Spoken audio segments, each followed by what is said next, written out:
Well, with this pollinator thing, everybody's into pollinators today. And when we think about pollinators, it's about perennials and flowers. And I think that many times when we think about bees, we don't think about the fact that trees play a big part in the role in what bees need and what the trees can provide them. So tonight I'm going to talk about many of those trees, and I've titled it Trees for Bees. Well, why do bees need nectar and pollen? And maybe this is something that's been talked about in the last couple of evenings of this series, but it's the nectar that provides the energy source, and of course with the honeybees turning it into honey, while the pollen really is the vital protein fats that keep a hive and the bees healthy. Having a pollen and nectar source from early spring until fall is important. And trees, just think about the size and how many flowers they have, can play a very crucial role in providing these necessities really throughout the season, from very early spring until right up until fall. There's many kinds of bees, and just generalizing them, first one I'm going to talk about a little bit of the bumblebees. When we think about bees, we have the solitary bees, but we have the social bees. And the bumblebees and honeybees, of course, are the social bees. Where the honeybees have a nest and a hive that overwinters, bumblebees are a little bit different. It's only the queen that overwinters. The hive actually dies, or the colony.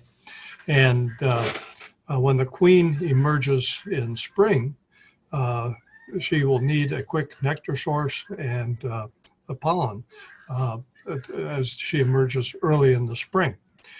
She seeks out a burrow and, of course, makes a burrowing nest in the ground. So we need those early flowers, especially on the trees, to give her the energy she needs. Then there's the solitary bees. And this year I mounted a bee house, and been interesting as it becomes populated. So we have those bees that we can provide homes for with the bee houses, but there's also solitary bees that are ground bees. Here at the nursery, we have heavy soils, so there's not a lot of ground bees in heavy soils, but I live across the road on the north side of South Ridge, right across from the nursery, and my soils there, just 400 feet from where I'm sitting right now in my office, is actually sandy soil. And in those sandy soils, I get especially in an open garden area I have, I get a tremendous amount of solitary ground bees. And again, these are bees that, they're solitary bees and create an individual cell. Honeybees, of course, need the nectar and pollen for many of the same reasons as the bumblebees and the solitary bees. The pollen is crucial for the bee bread and the development of the hive, and especially for the new brood that would be hatching. And nectar, of course, is collected and turned into honey. An adult bee's diet is primarily made up of honey, nectar, and pollen. Well, when we start looking at these trees, if you think about it, some trees start to flower pretty early. And among them are the red maples, and this is our native species, Acer rubrum. And these trees, of course, will start in March to flower and do have a complete flower, providing nectar and pollen both for the bees. Now, alders are a different animal altogether. We have, many of you see the black alder, Alnus glutinosa, which is a non-native, but we also have some native species as well. And there are several plants I'll talk about tonight that are actually not pollinated by bees, but are wind pollinated. And these are trees that would have catkins. Also conifers would have the pollen and would be wind pollinated. But you can see the female flower at the top, the male flower down below. Well, there's no nectar here because they don't use the bees to pollinate, but wind, but they do have pollen. And that pollen is used by bees, even though they do not pollinate the plant.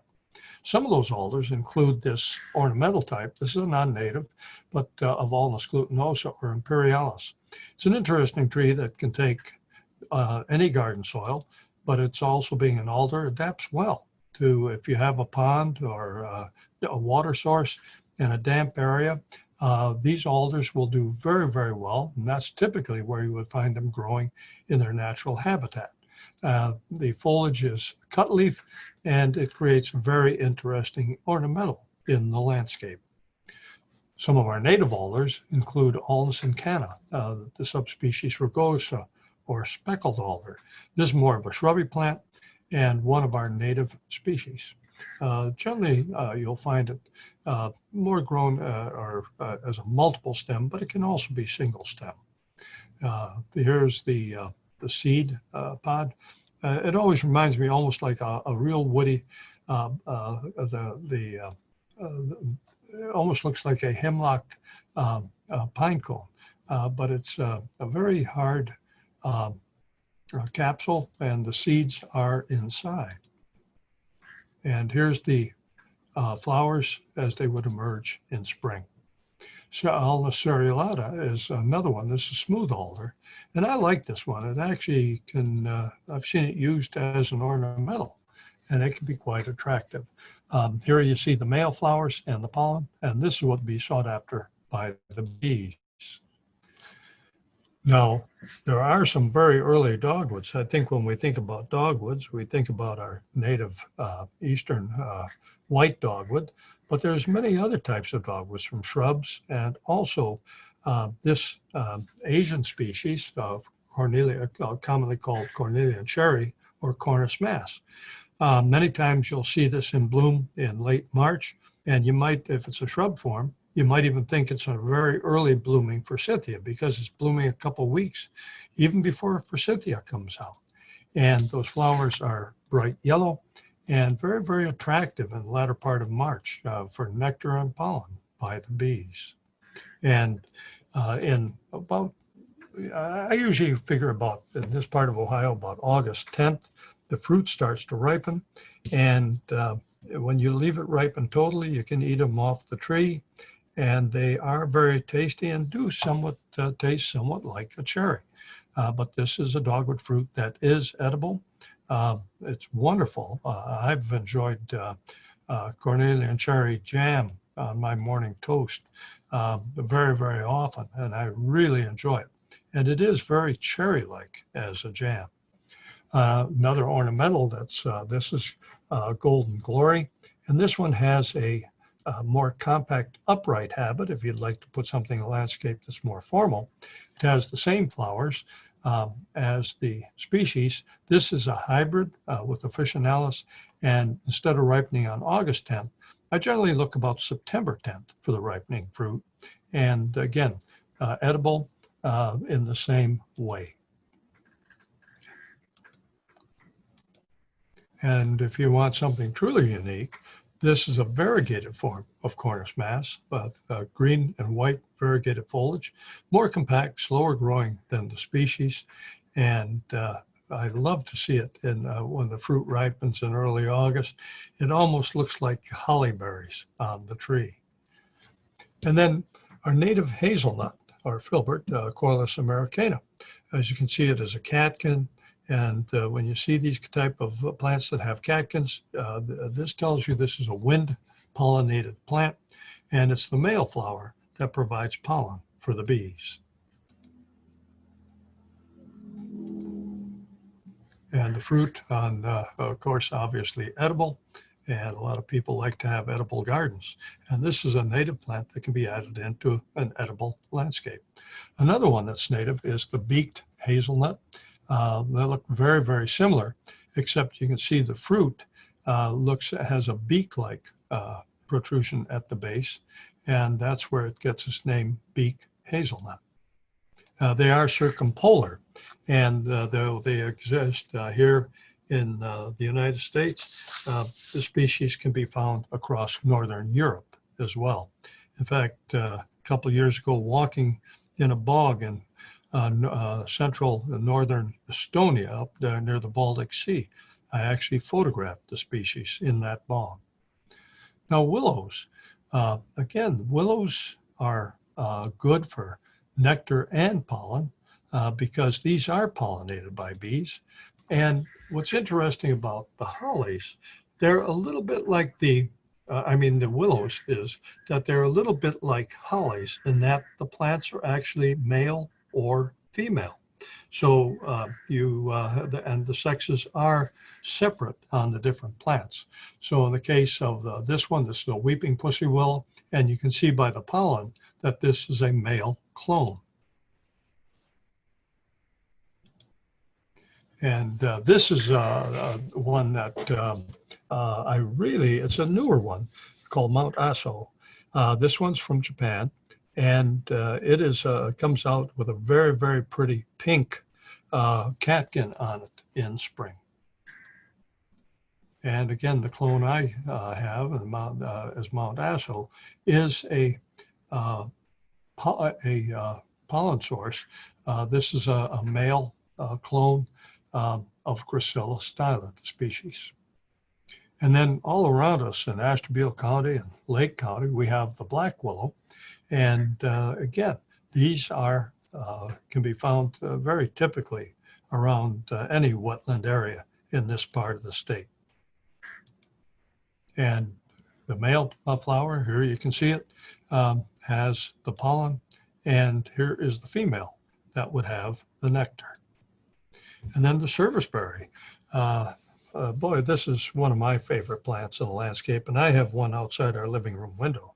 And I enjoy the amount of birds that it brings in June.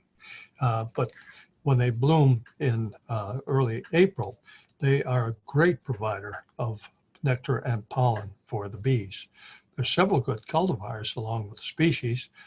This one is Americana grandiflora, which is a hybrid and a cultivar. Again, this is a natural, grandiflora is this is a species that is native and can be found here in Ohio and in Pennsylvania. Autumn brilliance has a rounded habit when grown as a tree, but it also can be grown in multiple stem. Wonderful tasting fruit and good red foliage in autumn. Another one is ballerina. This one is a little tighter, a little more upright as a tree, and again, wonderful multiple stem. This one actually flowers later than autumn brilliance, and its fruit also ripens about 10 days later than autumn brilliance. And I find this to be a very, very tasty fruit. If you have enough of it, they make wonderful jams. And my wife and I, having a nursery, we actually can grow enough serviceberry that the birds can't eat them all. And we've gone out and picked a bowl of serviceberry, and Nancy has made me Amelanker pie. And other times, if we don't have enough serviceberry, she'll mix them with blueberries, and they make a wonderful pie. So if you can, try to beat the birds and try some of these yourself. The bees will enjoy them in April, and you can enjoy them in June. Another one is Robin Hill. This is a hybrid, and this one has a pink cast to the flowers if temperatures are cool. Many times if it's warm in spring, you get a hint of pink, and then it goes white. And some years it'll be very pink. But either way, it is a very good, very clean plant with somewhat a tighter upright habit if grown as a tree. And then magnolias are very, very interesting. These produce very protein-rich pollen. And it's interesting when you look at, we talk about pollinator plants, and when we think about pollinators, that's a very broad spectrum, not just the bees. And you got to look at plants and when they evolve. And Magnolias, as a genus, actually evolved before bees evolved. So it needed another pollinator. And it's actually beetles that pollinate the magnolia. So there's really not nectar there, but bees will come in, and though they're not working to pollinate the magnolia, they come in and steal the pollen, which is okay. So again, it is a good source of pollen for magnolias. What's interesting is they have found that the native macrophylla, that there's a certain stage, I think it's about a day long when the flower opens, that if a bee actually gets into that flower, it actually kills the bee. But then as the flower ages, it seems that this is not the case. So it's the only magnolia, I think, that acts as an assassin for bees for a short period of time. But it's not something that I'd be over concerned about, as it is an amazing, huge leaves, and native to Kentucky. So it's one of the native species of magnolias that you might be able to find. Very, very uncommon in landscapes. Some of the newer ones include the yellows. These are hybrids, and this is yellowbird, which is one of my favorites. And again, all of these are, you would use them for the pollen source for the bees. And to my knowledge, none of the others have the effect on the bee that the Magnolia macrophylla does.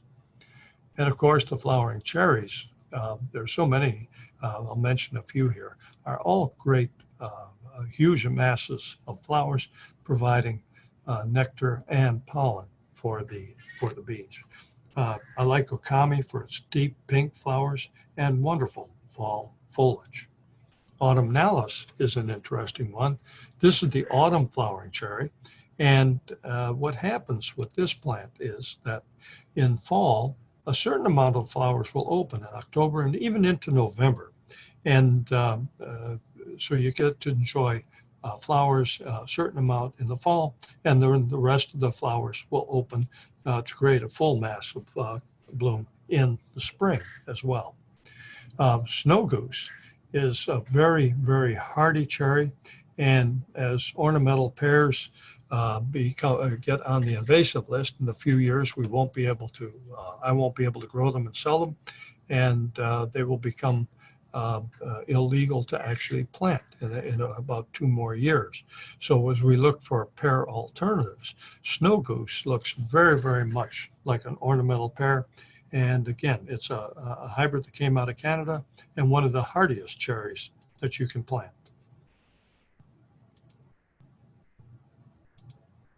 And Yoshino, this is the main cherry of the basin in Washington, D.C., gift from Japan, and really started the cherry festival in D.C., although they're using many other species as well. But traditionally, this is a species that would be used for the flower festivals in Japan. Beautiful white flowers, hint of pink when they open, and then snow fountain. This is, I think this has been around long enough, I think all of you know it, but if you want a dwarf weeping cherry, snow fountain is the one. So it does not form a leader and will stay as a low compact plant, creating masses of blooms in early April. It's also one of the best for fall foliage.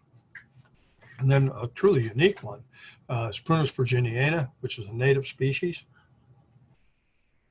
This one comes out with green foliage in the spring and then quickly turns purple.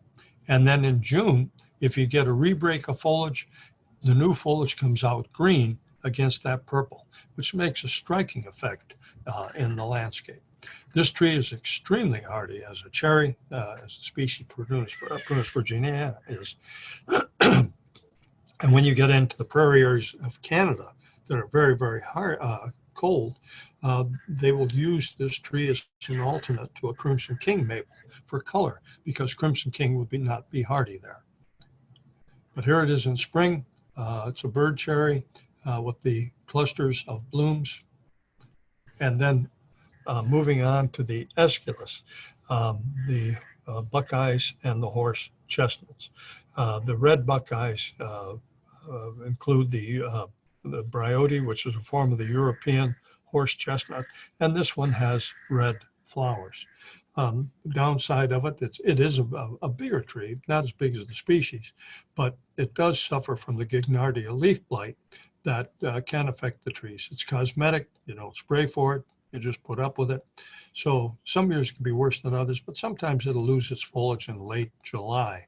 But the beautiful red flowers in spring are absolutely beautiful in the landscape and very attractive to the bees for nectar and pollen. Fort McNair is another a very good one, a little lighter in color and equally attractive. Now this one, Aesculus pavia, is actually native to the southeastern United States, more dwarf in habit to about 15 to 20, maybe 25 feet on a very old plant. We do them from seed and through seed selection. Some plants can be affected by Gignardia leaf blight, but when I grow these and we cull, the trees that we produce have good clean foliage from spring to fall and these beautiful red flowers in spring.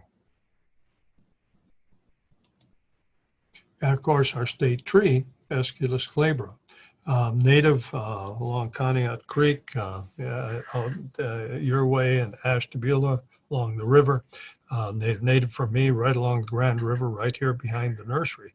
So it's a wetland species, and you can generally find them along most of the streams here in northeastern Ohio.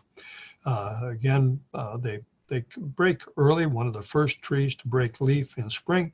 So it's blooming, as we get into spring, usually early May.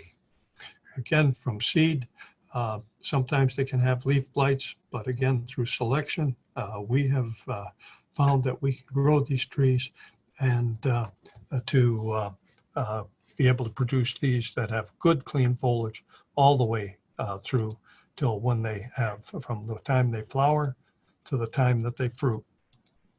The other thing we try to select for is some that have better color than others. And then birch trees. Birch trees fall into those trees that are wind pollinated because they have catkins, and so they are a pollen source for the bees. This is the river birch heritage, and here you see the male and the female flower. And because it is one pollinated, there is pollen, but if you look at the female flower, there is no nectar. And do remember that the river birch and heritage have great ornamental value, but keep in mind, these are shade trees and they get large. So if you use it in the landscape, be careful and realize in time that it's going to become a very large tree. And so to me, it's a shade tree that has ornamental value. Paper birch. This is a form we call select, that is a particularly good form of paper birch, and it's the native birches that are actually very tolerant to the bronze birch borer. So these are very good trees if you want that white bark in the landscape. I highly recommend paper birch as a possibility. These are trees at the back of the nursery that are now getting on to about close to 50 years of age. And we usually think of birch as can be short-lived, but you can see that these trees are still healthy and strong and very, very attractive even after 50 years. And anytime, any season of the year, they have attractive beauty. And of course, when pollinated, it's the pollen source that the bees are after. Another one is Betula populifolia, which is another, this is gray birch and together northeastern native. And this is one, again, that has a white spire, has good white bark. Smaller foliage and typically, again, the pollen. And carrias, the shagbark hickories, the nut trees. Again, these are wind pollinated trees. So it's the pollen source that the bees will take advantage of. And Celtis or hackberry, probably something that you may not use often as, if you want a big shade tree, it's a very good one. Actually native to central and southwestern Ohio, because it's more of a prairie native. And where we see it, we grow it, and particularly where it's used is as a street tree, because it's very, very adaptable to the tough environment that a street tree has to endure, which is hot summers, cold winters, pretty tough place for a tree. And Celtis does the job. And of course, it is a good nectar and pollen source for the bees. And redbuds. Not native right up here in Northeast Ohio, but native to Central and Southern Ohio. And I usually look at that range, the I-70 is the dividing strip where you start to see redbuds as you travel south on 71 or on 70. Of course, the species has the beautiful pink flowers in spring. There's even a variety of white, and this has white flowers. And I find it to be a very hardy form of redbud, because redbuds have a native range that many of them grow in the south. So knowing the seed source, some are hardier, very hardy for us, and others will barely make it in a harsh winter, especially out there in Ashtabula County. Some of those varieties you may have a tough time, but the white one, it's very good. Forest pansy is one with purple foliage, and this one holds up quite well. It's been used in breeding with this tree as well. This is lavender twist. Many of you know Tim Brotzman, a neighboring nurseryman of mine. He found this tree growing in upstate New York on a trip up there one time, and stopped to see the lady that owned it, and got budwood and started to grow it and introduced it as lavender twist. The cultivar name is Covey because he found it in Mrs. Covey's front yard. And Appalachian red, in color, it's one of my favorites.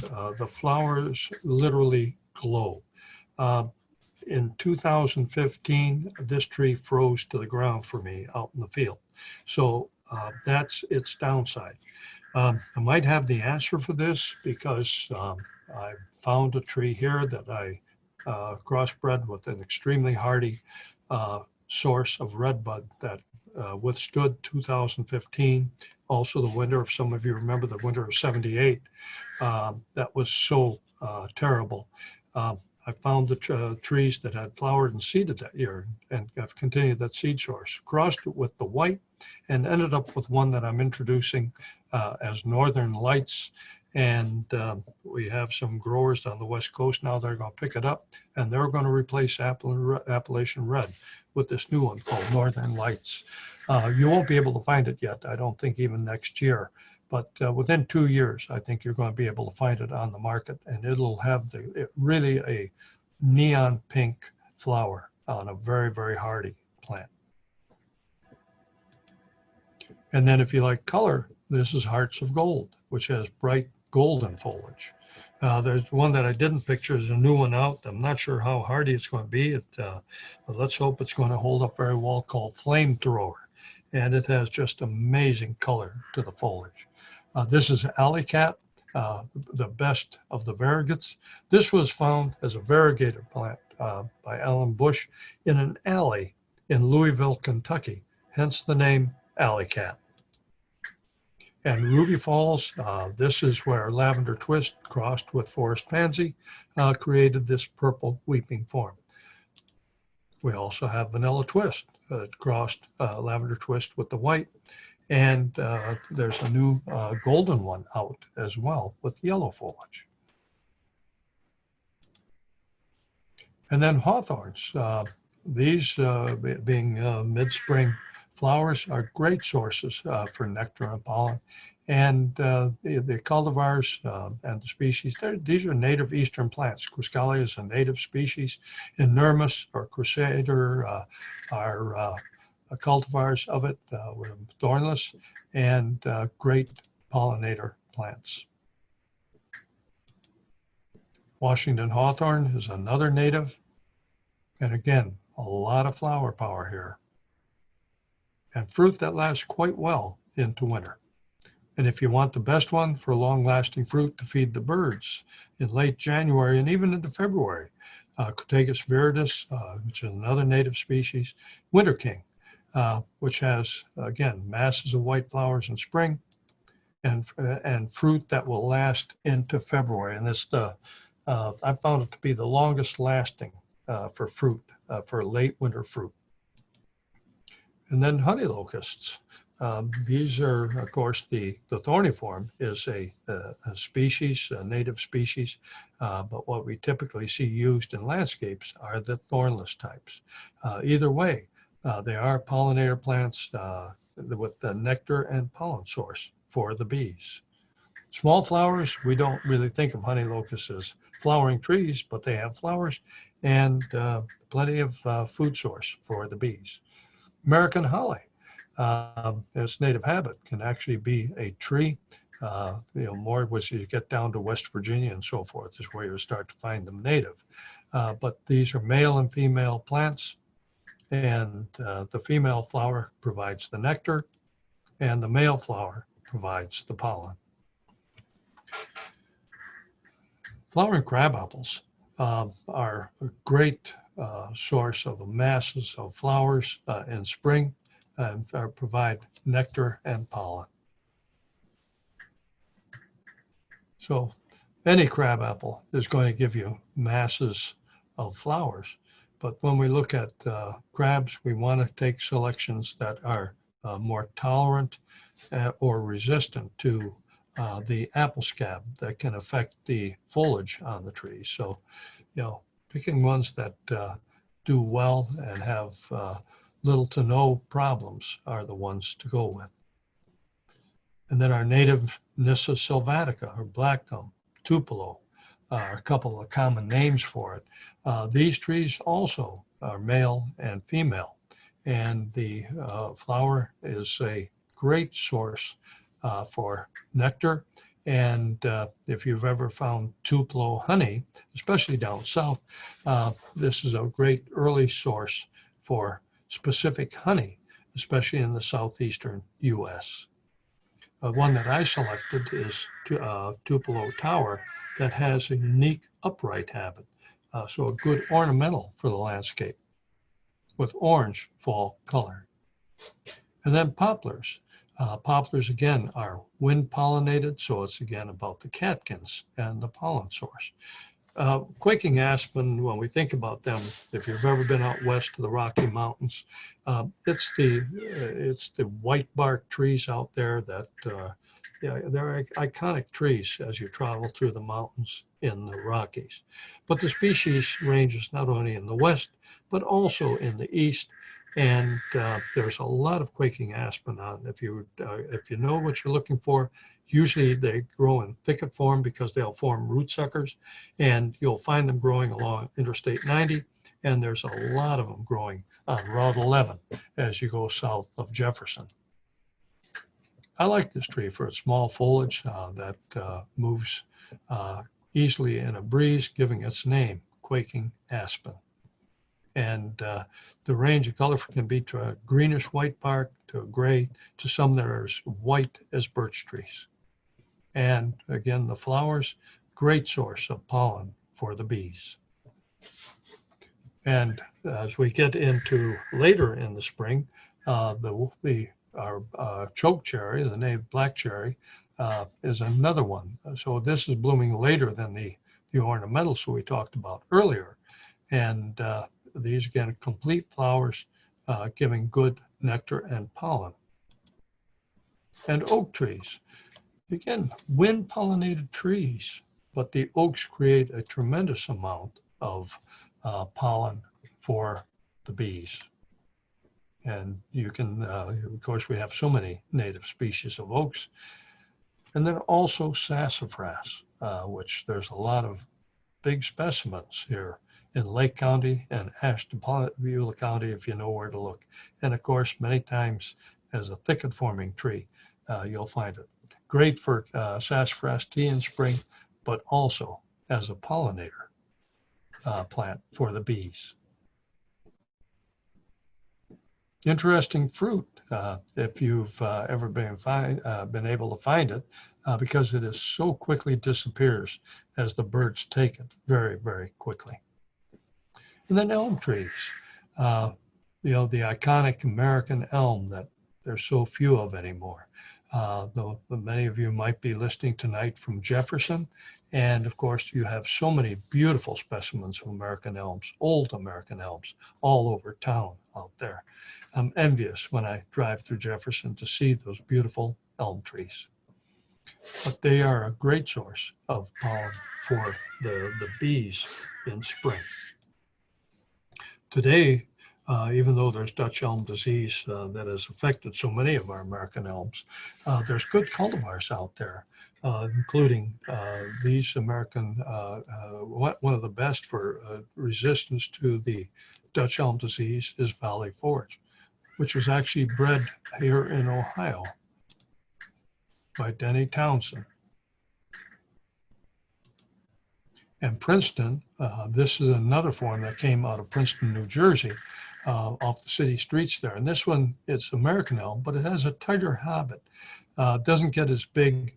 And although it looks a little vasey in this picture, it doesn't have the traditional vase shape of many of the other American elms, but it's sought after by urban foresters as a better street tree because of its narrower habit.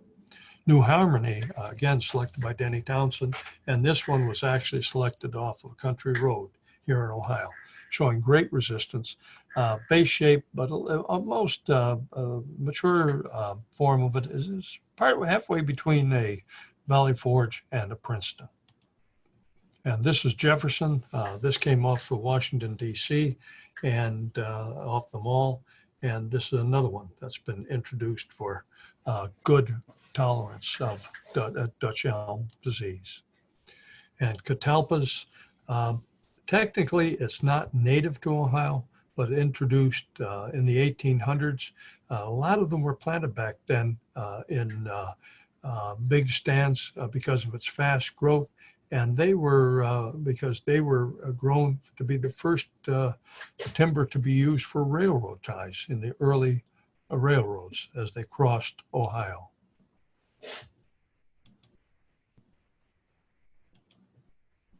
And another small Aesculus, this is bottlebrush buckeye. We talked about the earlier flower forms. Well, this one is just finishing up, and that's my landscape in the backyard as I would look out from our patio. And this would be a late June picture. And getting closer, this has now been in, that was 4 small plants that I put in a grouping. And today that thing has grown, this picture is a few years old, and that grouping is probably twice the size of what you see there right now. And for the latter part of June, even into some clones blooming into July, great pollen and nectar source for midsummer. And the tulip trees, this is a tree that is really favored by orioles, but also by bees, creating the tulip-like flowers in June.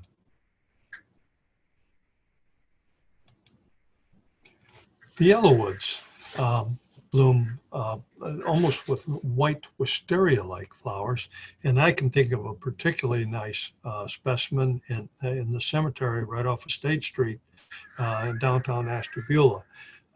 Nancy's parents and her brother are buried in that cemetery, and we visit it regularly at Memorial Day weekend, and that tree is generally an alternate bloomer, so every other year it is very, very heavy in flower and absolutely beautiful in the cemetery there.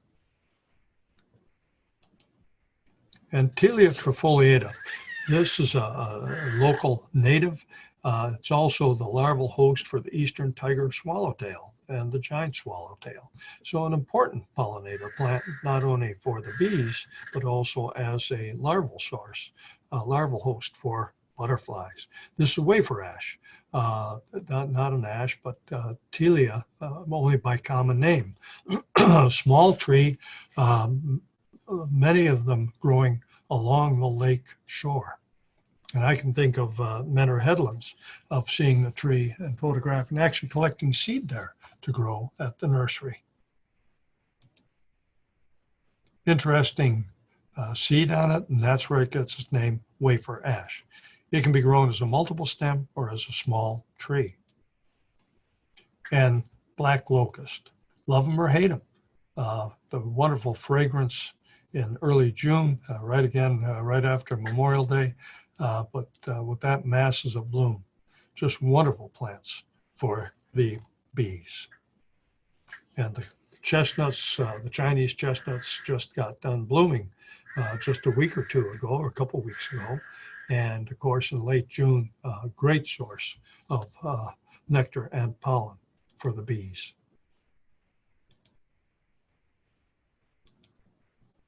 And persimmon, not native in Northeast Ohio, but native as you get down across the border into West Virginia. And I've seen a lot of native persimmon down there. This is a particular plant is in front of the pro shop at the Madison Country Club golf course out in Madison, Ohio.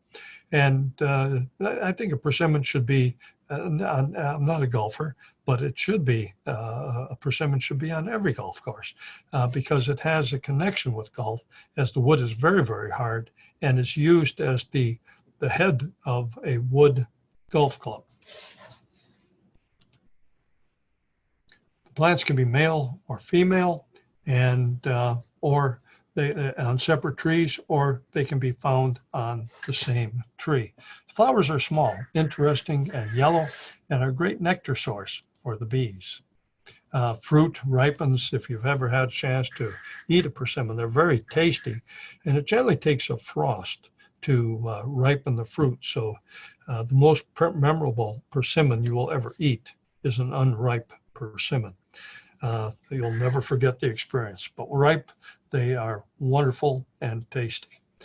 This is one that I selected, found it growing among the trees that I was growing. And the fruit is huge by comparison to the native. And this is a tree that is self-fertile. It has the male and female flowers on the same plant. And the exciting part of it is that instead of ripening in late October, early November, this tree ripens in late September, early October, has no astringency that you would find in the natives, and is wonderful, has a wonderful flavor. And somehow I manage probably once a day or once every other day to check those trees out in the nursery just to see if they're doing well, and maybe have a few fruit as I pass by. The golden rain tree, flowering right now. This is a tree from China, but flowering in midsummer with masses of flowers, yellow flowers, tiny flowers, but in large clusters, and a very effective pollinator plant for the bees. And Macchia. Ammermachia is a Chinese tree coming from northern China. Very, very adaptable. This is a tree in the, if any of you have visited Fellows Garden down in Youngstown, a great public garden not too far south of you. A wonderful garden to experience if you haven't done it. This is a tree is located there. This is when it was young. I should include a picture of as it has gotten bigger. But what makes this tree good, especially for Lake and Ashtabula County, if you got heavier soils, this is adaptive to heavier soils. Interesting greenish bark and flowers that are actually going to be coming out in the next week to 2 weeks. So they're just getting ready to bloom. So it's a late July bloomer. It's also, it's a legume, so it's going to have a pea-like seed pod.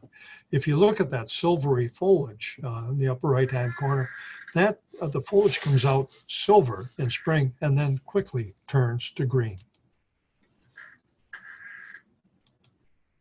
And then the lindens.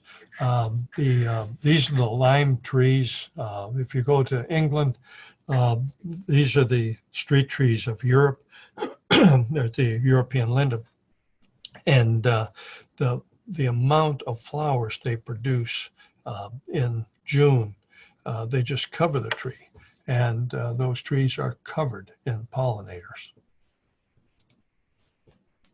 Greenspire is a very uniform form of the European linden and often used as street trees or good ornamental trees or shade trees for the art. This is silver linden and Tilia tomentosa. And another big tree. This one has a silvery underside to the foliage, the same wonderful fragrant flowers. And if Japanese beetle are a problem, this tree where they'll attack the European linden, these are tolerant, and the Japanese beetle do not attack silver linden. And then we also have our native basswood, or Tilia americana. Next, if we get late summer and fall, this is an important time for sources of pollen. And to keep that hive healthy, the bees are looking for pollen in late summer and early fall. So any hive that fails to store an extra pollen during the fall is at risk. Aralia spinosa, it's a large shrub. Probably more, I'm putting a stretch here. It's a large shrub rather than a tree, but I include it because not native in Northeast Ohio, but native to Southeast Ohio. It's called devil's walking stick with thorny stems. It's a colonizer, forming many stems. The flowers are tiny, but they form these huge masses. Many times they can be 18 inches. This cluster can be up to 18 inches or more across. And it'll be alive with pollinators when they are in bloom. And then later on, followed by these purplish to black fruits. And Evodia danielii, sometimes called the BB tree. This is a tree that is really favored for late season honey by beekeepers. And some years ago, for a few years, we were supplying 200 trees a year in 2-gallon containers, small trees, to the Beekeepers Association in West Virginia. This particular tree is in front of Franklin Park Conservatory in the parking lot, and one of the biggest Evodias that I am aware of. The red color is actually the fruit, not the flower. Here the tree is in bloom. And they'll be blooming in August when the bees are looking for that pollen to bulk up the hives. So this is why, again, the beekeepers are looking for this late summer source.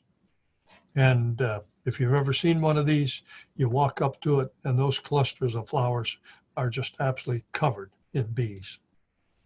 And then after that, by late August and into September, the seed forms with the white or the red cover to it. And when it opens up, there's black, small BB-sized fruit inside, hence the name BB tree. Now, some of you might be familiar with sunflower. If you attended my lectures, I always include this tree. This is a tree that is it's not new anymore, but as horticulture goes, one of the newer items to be introduced, although it's been around now since the 80s in landscapes in the Northeast. It brought in from China is a very rare tree. In 2 trips to China, I have never seen the species in a botanic garden in China. And I have Chinese horticulturalist friends that do visit me on occasion, and they come here to see the trees in our landscapes and our nurseries, but I do not see them being grown in China at all. But what I like about this is a tree that blooms the last week of August into early September with masses of flowers. And talk about a pollinator plant.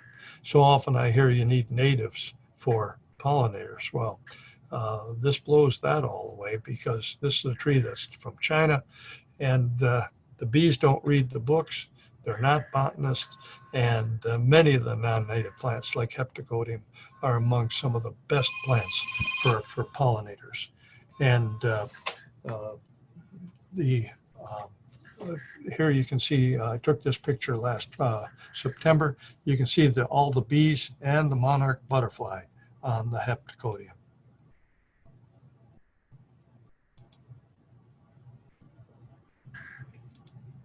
As the flowers fade, as you get into mid-September, the petals drop off, the calyces remains and turns a shade of pink, and then sort of matures into sort of a brick orange red. Oxydendron, another native plant, native more to West Virginia. It grows on dry slopes, so if you're going to use it, it is hardy, but you want to give it good drainage. Usually planted in a mound planting works very, very well. Great nectar source for late season bees. Flowers are almost like a blueberry flower or an Epirus japonica, very, very similar type flowers. And of course, a great source of nectar. And this you will find again as you go into southeastern United States, you'll find sourwood honey. Because again, beekeepers, where this tree is native, will use it as a source for late season honey, as sourwood honey. And Sephora trees, the Regent Scholar tree, another Asian tree that is a late summer bloomer with masses of white flowers, providing a great source of nectar for the bees.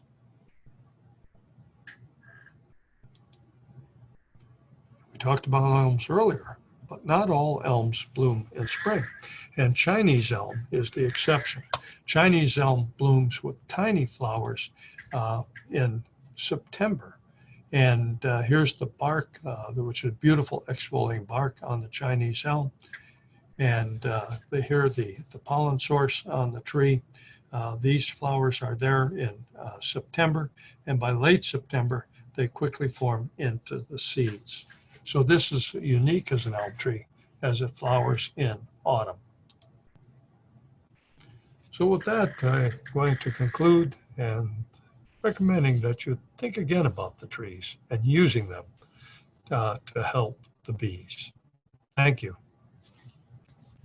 Andrew, I'll turn this over. I'll stop the share and we can open up for any questions that people may have. All right. Thank you so much, Bill. That was great. I have more trees that I want to plant in my yard than I think I have room for now. I think I know where you can get them. All right. Well, let's open up the questions. I think we already have a couple rolling in. Just a reminder, down at the bottom, there's a Q&A box. There's also a chat box. Either of those work for us. Just enter your question in there, type it in, and we'll be happy to answer it, or try to answer it anyway. So someone said, what was the native service berry you mentioned? Well, there's actually many native service berries. And Amelanchier arborea, or canadensis, which I didn't talk about, is the one that we find most often in Northeast Ohio. The other species is, and I think I even slightly misspoke when I talked about it in autumn brilliance. I said grandiflora. It's actually a lavis, and the lavis is also native to this part of Ohio into western Pennsylvania. And then the grandiflora is a hybrid of the lavis and the canadensis. All of them are natives. Amelanchier stolonifera is another native species. It's a small plant that's more of a shrub, growing only to about 4 foot in height. All of these are great pollinators. Jim Bissell, and I know Jim's sister is part of the I think she's still part of the Master Gardener program, and might be joining us tonight. And Jim has been a good friend for many, many years. We're both the same age, and I think we've known each other through our entire careers. So Jim brings me things, and he's brought me a new one that was unfamiliar to me that he collected along the Grand River, called Amelanchier spicata, and I'm currently evaluating that plant as another small growing service variety, maybe that we can introduce this native and make it more common in landscapes. So you can't go wrong. Just choose any Amelanchier and you're going to have a good plant for the pollinators, a good plant for fruit for you and the birds, and a good landscape plant. Well, that's exciting. I just got a couple planted in my yard this spring that I bought from the Soil and Water. So I'm looking forward to those. They're just tiny sap.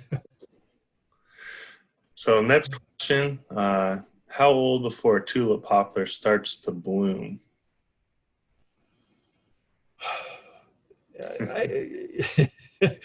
I can't, I'm not sure if I could put a date on it. What is the setting on the plant? How fast is it growing? Plants are just like people. There are many of us out there, we have kids, and Andrew, I think you're a little younger than many of us, me as the speaker and many of the people in the audience.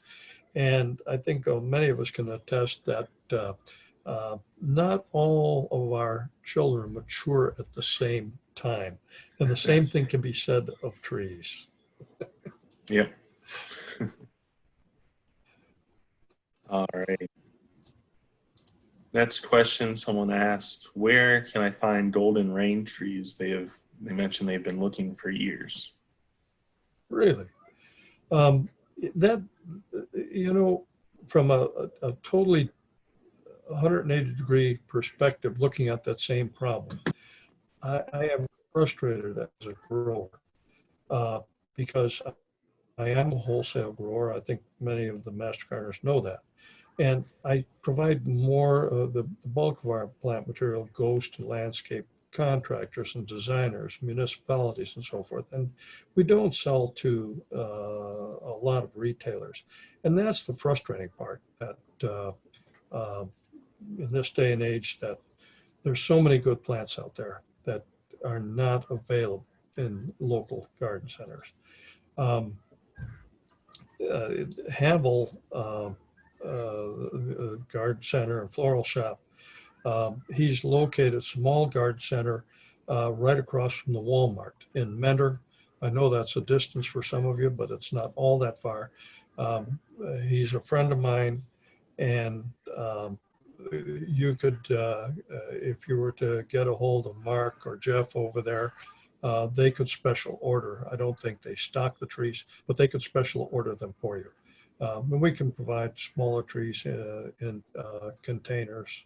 But most of our trees are grown as balled and burlap for caliber size trees for landscapes. But I do have some that are container grown. Great. I think I think Robinson out there, he might be a consideration to ask if he can pick up some. And possibly that might be a source out there in Ashtabula too. Great. Someone's asking, how about fringe tree, pawpaw, and sweet gums? Any opinions on those? Oh, if anybody that knows me knows I'm not lacking in opinions. So let's take them one by one. I think the first one you asked about was fringe tree.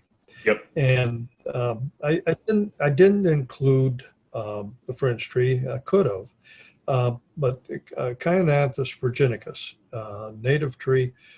It actually is rare. It's a rare occurrence in southern Ohio. So it's actually an Ohio native. And it blooms in May. The plant has male or female, but they're separate plants. And amazing fragrance. And of course, the male plant would provide pollen, the female plant, nectar. I'd look at that plant more as a nectar source probably than a pollen source. But a wonderful one. There's also the the Asian fringe tree or Chinese fringe tree, which is more of a tree. And it's one of my favorites. That one can actually get into its tree up to 25 feet and has the same type of flowers are native, but that one is more arboreal or tree form, where our native is more of a clump forming large shrub. Both of them would be good pollinator plants. What was the next one on that The list? pawpaw. Oh, great pollinator plant. Great pollinator plant. And the best way to attract pollinators to a pawpaw, a common name can sometimes be called possum haw. So if you just happen to be going down the road and find a dead possum, you might throw it under the tree to attract the pollinators, because it's not bees that pollinate the pawpaw, but flies. Never heard that advice. So That's got to remember interesting. that. Yeah. Yeah. And by the way, if you do grow pawpaw, you do need two. It's a complete flower, but they're not self-fertile. So as long as you have two seedlings, you can get fruit on both trees. So plant more than one. And a little bit trivia about the plant, it is our state native fruit. Was there another one on the list? Yeah, the sweet gum. Okay, sweet gum. Not native up here in this part of Ohio, but again, as you get south of I-70, sweet gums, you'll start to see them, and there's a lot of them growing down, especially along the Ohio River. It's a very, very common tree back there. And again, I'd look at that one more as a pollen source than a nectar source. Great tree as a shade tree. Wonderful fall color. Yeah. All right. Well, that's all the questions that are in the box. I'm going to give people one more chance to type out their questions. If you got them, now's the time to ask. Anything that you want to mention about the nursery or anything before we log off for tonight? Well, I don't know if there's anything, but I think that I am a lover of plants. I love what I do. I get up every morning excited to come to work, because I know today or tomorrow will be different than it was today. And I'm old enough to retire, but I don't want to, because life is a journey. And every day I'm learning something new about the plants I love. And I think a lot of the master gardeners maybe have a little bit of the same philosophy that I have. Yeah. And it keeps me young. Yeah. Yeah. And I certainly have learned a lot. And I know that the people participating in this are doing it because they're interested and they want to learn more. And, whether it's a hobby or a profession, it's some great information that they'll be able to use the rest of their life. So we appreciate you coming on today. And looks like there's no more questions. I'm going to give it one more look over. Last chance, everybody. Oh, we got one. Oh, that was just a nice presentation. Someone said thank you. Well, I'll tell you, I look forward to joining the Ashtabula Master Gardeners, and hopefully the next time we join, maybe we'll be able to do it in person. Yeah, we look forward to that as well. I'd like to thank everybody that logged on tonight. Someone else said thank you very much. It was wonderful. Remember, we'll have a survey after this. If you could fill that out, let us know what we can do next time, what kind of topics you're interested in. I think that's about it. Be on the lookout. We're going to try and put some of these online so people can watch them later if you want to watch them again or go back. But that's about it for the 2020 Northeast Ohio Pollen Symposium.